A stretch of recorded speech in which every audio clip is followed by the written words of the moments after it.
जय माता की मित्रों, हम लोगों की यात्रा पुनर्वसु नक्षत्र के भीतर में चल रही है। सब नक्षत्रों के पर्टिकुलर सिंगल पार्ट हम बहुत पहले 2 साल पहले ही पोस्ट कर चुके हैं। अभी नक्षत्रों के अंदर, चरणों के अंदर ग्रह बैठे हुए रहने से कैसे फल होते हैं, उनके ऊपर किसी दूसरे ग्रह की दृष्टि तो फिर फलों में क्या बदलाव आता है, उसी की यात्रा में हम लोग आगे बढ़ रहे हैं। और अभी हम लोग पुनर्वसु नक्षत्र में गुरुदेव के विषय में चर्चा कर रहे हैं। पुनर्वसु नक्षत्र में गुरुदेव प्राय सभी चरणों में अच्छे फल प्रदान करते हैं। प्रथम चरण में गुरुदेव समस्त भौतिक सुख आपको प्रदान करते हैं, जो इस मशीन को, मतलब हम लोगों को जन्म होने के बाद में जो शरीर मिला, उस शरीर को जितने सुख चाहिए वो सब सुख, मान सम्मान हो, आदर हो, धन हो, प्राय कर सब सुख मिलते हैं। दूसरे चरण में अगर गुरुदेव हो तो प्रसिद्ध बनाता है और परोपकारी बनाता है। शासन, राजनीति, ये क्षेत्र में बहुत उच्च पद प्राप्त करवाता है। तीसरे चरण में सार्वजनिक क्षेत्र में, राजनीति में बहुत बड़ी सफलता अर्जित करता है। और कुछ अलग ग्रह की दृष्टि या सूर्य वगैरह की दृष्टि से राज्य मंत्री या मंत्री तक का पद प्राप्त कर सकता है। चतुर्थ चरण बहुत प्रसिद्ध बनाता है और बहुत ही अच्छा फल गुरुदेव यहाँ पे प्रदान करते हैं। अब तो खराब क्या है? खराब केवल इतना ही है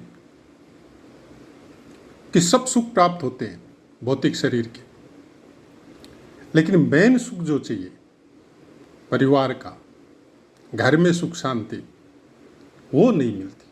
बाहर में सम्मान बहुत है, घर से बाहर निकलते ही बाहर में बहुत सम्मान। जनता, पब्लिक या गांव, समाज या आपको देवता के तुल्य समझते हैं, लेकिन घर के अंदर में खासकर पत्नी का सुख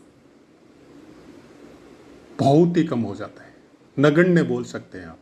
ऐसा कुछ पुस्तकों में लिखा है। क्यों? क्योंकि गुरुदेव का एक ओरा अलग टाइप का होता है। जिसका भी गुरु बलवान होता है वो शरीर से हष्टपुष्ट, चेहरे से एक अजीब सा ग्लेज और खूबसूरती, या चेहरे की खूबसूरती या बॉडी की खूबसूरती कुछ इस तरह की होती है कि सब कोई उनकी तरफ, स्त्री हो पुरुष हो, सब कोई उनकी तरफ आकर्षित होते हैं। लेकिन वो इंसान खुद बहुत अच्छे चरित्र का मालिक होता है। लेकिन ये बात इनकी पत्नी को समझ में नहीं आती, उनका दिमाग संकीर्ण होता है। तो वो सुख इनको, परिवार में शांति हो, घर परिवार में कलह न हो, उसमें कमी देखी जाती है। अब अगर पुनर्वसु नक्षत्र में गुरुदेव हो, अब चेंजेस कैसे आती है देखिए, और सूर्य की दृष्टि हो उसके ऊपर, तो फिर पूरे फल चेंज हो जाते हैं। सब सुख मिलते हैं, अच्छी पत्नी भी मिलती है, अच्छी संतान भी मिलती है, संबंधियों का, बाहर वालों का, सबका आदर सम्मान मिलता है। जैसे मैंने चतुर्थ चरण में बताया था कि सूर्य की दृष्टि होने से राज्य मंत्री या मंत्री तक सब कुछ, तीसरे चरण में तो सब कुछ प्राप्त होता है। तो वैसा ही कुछ सूर्य देव की किसी भी चरण में गुरुदेव हो और सूर्य की दृष्टि हो तो वो सब सुख प्राप्त होते हैं, घर के अंदर भी और घर के बाहर भी। अगर चंद्रमा की दृष्टि हो, आदमी लोकप्रिय होता है, यशस्वी होता है, गांव और नगर में, राजनीति के क्षेत्र में भी चुनाव जीत के आ सकता है, या प्रशासनिक कोई अधिकारी या उच्च पद प्राप्त करके भी वहाँ पे विराजमान हो सकता है, जिससे उस गांव जो उनके अधिकार क्षेत्र में आता है उनका भला कर सके। मंगल हो, सेना में जाने की संभावना ज़्यादा रहती है। और बहुत से अवरोध भी आएंगे, लेकिन सब अवरोधों को पार करके सफलता प्राप्त करता है ऐसा इंसान। बुद्ध हो, पारिवारिक जीवन बहुत सुखमय होता है, ज्योतिष शास्त्र या वैदिक शास्त्रों में रुचि लेता है ऐसा इंसान। शुक्र हो, कुछ अशुभ फल बताए गए हैं। व्यवहारिक दृष्टि से भी हम लोग देख सकते हैं कि जिनका गुरु बलवान होता है और उनके ऊपर शुक्र की अगर दृष्टि पड़ जाए तो कुछ फीमेल से पीड़ा आपको प्राप्त हो सकती है। बाकी कोई सुख में कोई कमी नहीं आएगी। लेकिन उसके साथ अगर बुध की भी दृष्टि हो तो फिर शुक्र का फल जो है वो गौण हो जाएगा। शुक्र बुध की सम्मिलित दृष्टि अगर पड़ती है तो वो बहुत अच्छा फल प्रदान करेगी। शनि की दृष्टि, शासन पक्ष से विशेष लाभ होता है, राजनीति के क्षेत्र में सफलता प्राप्त करता है। ये बातें जितनी भी बताई गई है आपको बाकायदा अच्छी पुस्तकों से के अंदर लिखी हुई बताई गई है और कुछ अंश इनका बहुत सी कुंडलियों में भी हमने अभ्यास किया है। हालांकि सब कुछ कुंडली में अक्षरश जैसा लिखा गया वैसा का वैसा मिलना प्रायकर हम सब पाठों में बोलते हैं कि ज्योतिष शास्त्र में जितनी तरह की पुस्तकें, जितने योग हैं और जितना इनके बारे में आप रिसर्च और एक्सरसाइज करेंगे उतना ही इस ज्ञान की कोई सीमा नहीं है। तो अगर आप केवल पुस्तकों पे डिपेंड रहना चाहते हैं तो ज्योतिष मत सीखिए और करिए भी मत, क्योंकि केवल पुस्तकों से ये ज्ञान प्राप्त करना बहुत मुश्किल है। बहुत सी जगह तो आपको ऐसे ऐसे योग भी मिल जाएंगे जो एक योग दूसरे को काटते हुए मिलेंगे। उनको समझना बगैर एक्सरसाइज के, बगैर अभ्यास के, बगैर गुरु के ज्ञान के और बगैर आपकी आध्यात्मिक ध्यान साधना के नहीं मिल सकता। सबसे बड़ा गुरु आप खुद आपके अंदर बैठा हुआ है। इस मशीन के अंदर इस परम पिता का एक अंश विराजमान है।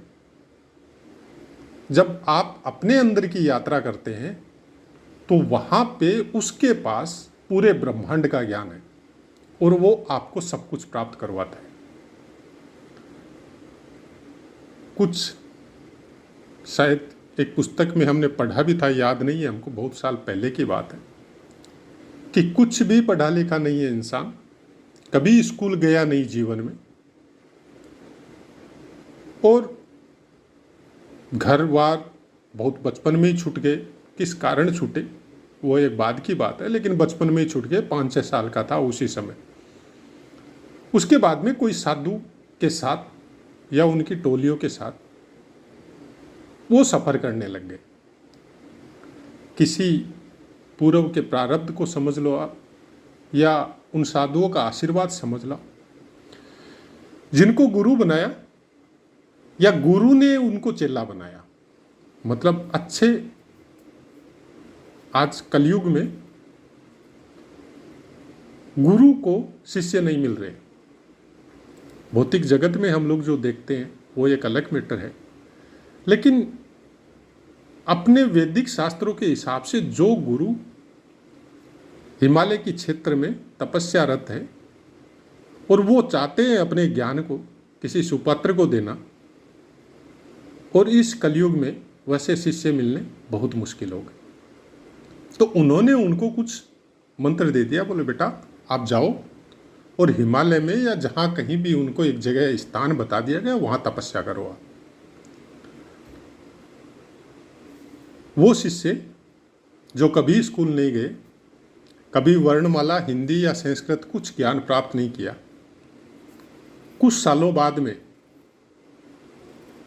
वहाँ पे उनके अंदर उसी गुरु मंत्र से ऐसा कुछ हुआ कि ब्रह्मांड की ऐसी कोई भी भाषा नहीं थी जिसको वो धारा प्रवाह नहीं बोल सकते थे, और ऐसा कोई ज्ञान नहीं था जिनको वो जानते नहीं थे। तो और उन्हीं के द्वारा कहे हुए वचन भी थे उस पुस्तक में, मैं नाम भूल गया उन महात्मा जी का, अब शायद नहीं है, बहुत पुरानी बात है, कि आपके अंदर गुरु विराजमान है। आप अपने अंदर की यात्रा करो। ऐसा बात नहीं है कि आज हम ज्योतिष के विषय में अगर हम रुचि लेता है या आप और कोई सब्जेक्ट में रुचि लेते हो तो ये केवल इस जन्म की कहानी नहीं है। जिस भी सब्जेक्ट में आप रुचि लेते हो उस सब्जेक्ट का ज्ञान आपको पहले से किसी जन्म में आपका किया हुआ है, आपके पास है। तभी आप रुचि लेते। कोई भी ज्ञान को, किसी भी चीज का ज्ञान को जो आपको हृदय को अंदर में स्पंदित करे, जिसके प्रति आप एकाग्र हो जाओ, वो गुरु प्रदान करवाता है। भौतिक ज्ञान, बुद्धि जिसको बोला जाता है, चतुराई कि किसके साथ किस तरह से करके मेरा काम निकालना है, वो बुद्ध देता है। एजुकेशन, प्राइमरी हो, सेकेंडरी हो, कॉलेज की हो, जो भौतिक जगत की पुस्तकों को पढ़ के जो ज्ञान प्राप्त होता है, वो काम बुद्ध का है। लेकिन जो इंटरनल नॉलेज है, उसमें बहुत बड़ा योगदान गुरुदेव का है। उस ज्ञान को जब आप जागृत करोगे, तब ग्रह हो, नक्षत्र हो, जो पुस्तकों में लिखा है वो हो, और जो पुस्तकों में नहीं लिखा है वो सब आपको धीरे धीरे आभास होना चालू हो जाएगा और आपको पता चलना चालू हो जाएगा। और हम चैनल के द्वारा यही बोलते हैं, किसी की कुंडली आई, हम बहुत परेशान है, हमारा ये हो गया, हमारा वो हो गया। भाई, कुंडली के द्वारा, आपको उपाय के द्वारा जो प्रॉब्लम आपने क्रिएट की है, उसका समाधान कोई दूसरा नहीं दे सकता। उपायों से आपके मन की शांति होती है, वो भी आस्था रख के करने से। कि किसी ने बता दिया आप हनुमान जी की पूजा करो, तो उस पूजा में आपको आस्था भी होनी पड़ेगी, आपकी सामर्थ्य अनुसार उसका सामान भी आपको जुटाना पड़ेगा। लेकिन अगर वो पूर्ण स्वार्थ पूजा है कि भाई मेरा मंगल ठीक हो जाए, उसके लिए मैं हनुमान जी की आराधना कर रहा हूँ, उसको आराधना नहीं बोला जाता। आराधना एक अलग ही शब्द है और इसकी व्याख्या बहुत बड़ी है। आराधना से ही साधना बनती है और साधना से ही सिद्धि प्राप्त होती है। आपको एक पर्टिकुलर समय में संकल्प से किसी पंडित के द्वारा आपने पूजा कर ली, आपका ध्यान कहीं और है, आपकी टेंशन कुछ और चल रही है, और आपने उस पूजा को सम्मिलित करवा दिया, जो भी पैसा खर्चा आया वो सब दे दिया। वो केवल मन में ये विचार है कि चलो मेरा मंगल ठीक हो गया, उससे भी फायदा होता है, ऐसा बात नहीं है फायदा नहीं होता, फायदा उससे भी होता है। लेकिन वो प्रॉब्लम जो आपकी थी, उसको खत्म आप ही करेंगे, और उसके लिए आपको उद्योग करना पड़ेगा। आपको यह सोचना पड़ेगा कि वो प्रॉब्लम कहां से क्रिएट हुई। ग्रह नक्षत्र आपकी हेल्प करते हैं, आपको ब्लॉकेज नहीं देते। आज हम लोग सुनते हैं, बहुत सी बातों में सुनते हैं, जो बुरा कर रहा है वो सुख पा रहा है।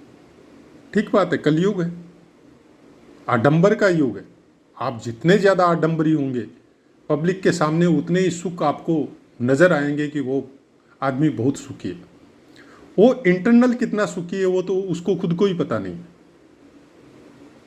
लेकिन हम लोगों को नजर आते हैं, क्योंकि उसने अपना आडंबर कुछ इस तरह का फैला रखा है कि हम लोगों को वो बहुत बड़ा आदमी नजर आता है। तो आडंबर रहित जीवन और आडंबर सहित जीवन, दोनों में ही ग्रह हेल्प करते हैं। आप कौन से को एक्टिव करना चाहते हैं? आडंबर के साथ जाना चाहते हैं तो राहुदेव एक्टिव है। आडंबर रहित रहना चाहते हैं, बहुत से ऐसे भी विद्वान हैं या पैसे वाले हैं या अच्छे चरित्र के इंसान हैं जिनको हम लोग जानते ही नहीं, उनके यहाँ आडंबर नहीं है। वो साधारण वेशभूषा में मिलेंगे, साधारण आपके साथ बातें करते हुए मिलेंगे, सबके साथ घुल मिलते हुए समाज में रहते हैं। तो ग्रह को केवल इतना समझिए कि आप जो कर रहे हैं वो ग्रह की वजह से कर रहे हैं। इसको कुछ हद तक हम लोग सही मान सकते हैं, लेकिन ग्रह आपको ये नहीं बोल रहा है कि आप खराब काम कीजिए, आप गलत काम कीजिए, आप किसी के साथ धोखा कीजिए, किसी के साथ गलत कीजिए, ये नहीं बोलता है ग्रह। वो हम लोग अपने कर्म करते हैं। अगर ग्रह ऐसा बोलता तो वो ग्रह जानवरों पे भी लागू है, वो तो नहीं करते। वो ग्रह तो पूरी पृथ्वी पे लागू है, इवन ग्रहों के ऊपर भी ग्रह लागू है। सूर्य की दृष्टि भी सब ग्रहों पे पड़ रही है।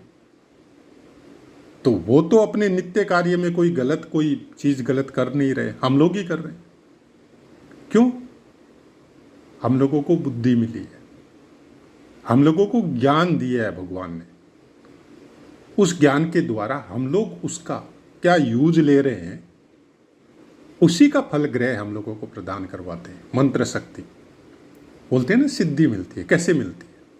एक दो वीडियो मैंने इसके बारे में डाला भी है, शायद आप खोज के पोस्ट किया हुआ है, शायद आप डिटेल में जाना चाहते हैं तो सुन लीजिएगा कि हम लोग जो बातें करते हैं, हम लोग जो सोचते हैं, हम लोग जो दूसरों के विषय में बोलते हैं या दूसरों की बातें अपने दोस्तों के साथ बैठ के करते हैं, वो शब्द जो हम लोग बोलते हैं, सोचते हैं, क्रिएट करते हैं, वो शब्द की अपनी एक ऊर्जा है जो आपके आसपास एक अलग तरह की ऊर्जा का आवरण बनाते हैं और वो आपके अंदर भी प्रवेश करती है। उसको हम लोग सिद्धि भी बोल सकते हैं कि आदमी गलत करते करते कुछ इस तरह का हो गया कि उसको आभास ही नहीं है मैं गलत कर रहा हूं, या आदमी अच्छा करते करते करते कुछ इस तरह का हो गया कि उसको आभास ही नहीं है कि उसका अच्छा करने के चक्कर में उसका परिवार तकलीफ पा रहा है। यही होता है। ग्रहों का मतलब यही है कि आप जिस रास्ते पे चलेंगे उसी रास्ते पे वो आपको आगे बढ़ाता रहेगा, और उस रास्ते के कंकड़ पत्थर है, फूल है, वो सब आपको मिलते जाएंगे। अच्छे कर रहे हैं तो फूल पुष्प भी मिलेंगे, कंकड़ पत्थर भी मिलेंगे। अब अच्छे कर रहे हैं, कंकड़ पत्थर मिल रहे हैं, तो ये मान के चलिए कि इस जीवन में वो कंकड़ पत्थर आपको मिलने वाले नहीं थे, लेकिन आप इतना अच्छा कर रहे हैं, आपका अंदर का एटमॉस्फियर, पॉजिटिविटी जिसको बोल सकते हैं या प्राण ऊर्जा जिसको बोल सकते हैं, वो इतनी ज़्यादा जागृत हो गई कि प्रभु ने सोचा कि ये 10 जन्म बाद में इसको भोगता, इससे अच्छा है इसी जन्म में इसको भोगा देते, ये बहुत अच्छा कर रहा है। तो इसी जन्म में वो कष्ट, साधु संतों को ज़्यादा कष्ट क्यों मिलता है? क्योंकि उनके अंदर ऊर्जा शक्ति इतनी ज़्यादा जागृत हो गई कि कई जन्मों का वो जो कुकर्म जो इस जीवन के साथ जुड़ा हुआ था, एक ही जन्म में वो खत्म होके और वो निष्पाप निष्कलंक होके प्रभु के धाम में जाने की अपनी जो भावना है, उत्कंठा है, सिद्धि है या उसके लायक है, वो बन जाता है। तो ग्रहों को समझने के लिए ग्रहों के उपाय के द्वारा मत समझिए।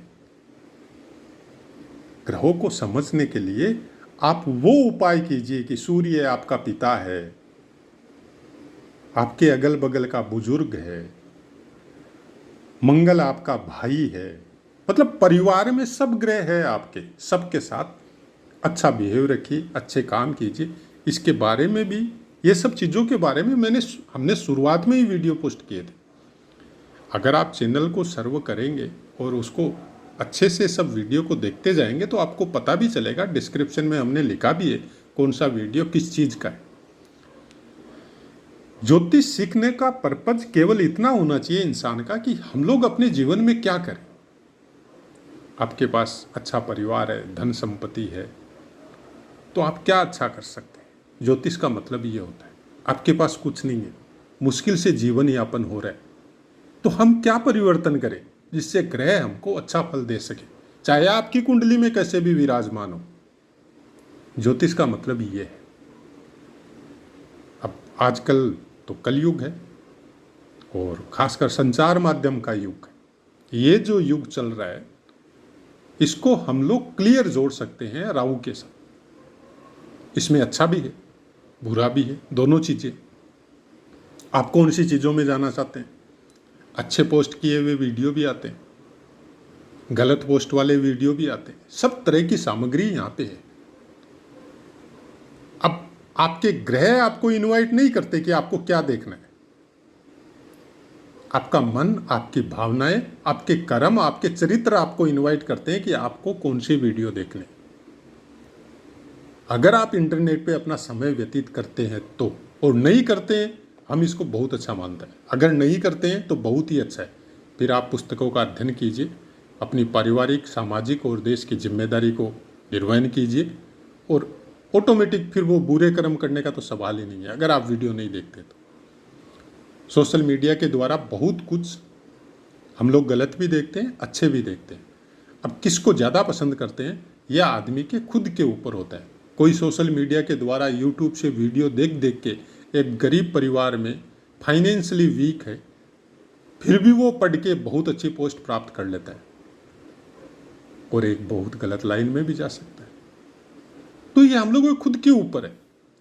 और ग्रह आपको हर लाइन के लिए हेल्प करते हैं। अगर आप नशे पते में जाते हैं तो ग्रह आपको ब्लॉकेज नहीं करते, ग्रह आपकी हेल्प करेंगे और उसका नतीजा जो मिलना है वो आपको फल मिलना है वो भोगो। वैसे ही अगर अच्छे कामों में जा रहे हैं तो ग्रह आपकी हेल्प करेंगे और उसका जो नतीजा मिलना है वो भी आपको भोगना है। तो ऐसा ही कुछ जन्म पत्री या ग्रहों के बारे में हमारे अपने विचार हैं। आप उसको किस तरह से लेते हैं।